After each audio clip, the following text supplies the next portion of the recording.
When you're working in Excel, you might run into the divided by zero error or the value error when you're dealing with formulas.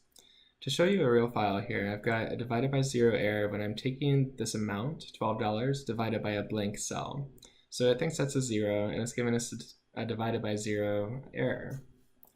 It may be that we don't have a value for use right now, but we may later. So to fix this in the meantime, what we can do is put if error before the formula, then a parenthesis, and at the end of your formula, do a comma and a zero if you want it to give you a zero whenever this happens. Or what I'm going to do is just leave it blank. So I'm going to do 2 quotation marks for blank, close my parentheses, and hit enter. So now I get a blank cell, which is what I want, and I can drag that down to do it to the rest. Now you'll notice I have a value error here, and you get that whenever you're putting text in a number column or have some other kind of format mismatch. But sometimes you might need to put a comment in a number column. So what we'll do is just keep going here, and you'll see that same formula fixes those errors as well. This can be problematic if you're doing something like I was in Power BI.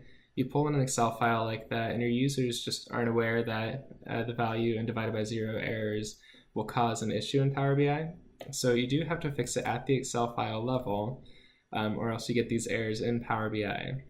But you'll notice now if I just click save on the sample data there, come back to Power BI and refresh, now it's fixed, I've got nulls and I won't have any loading issues.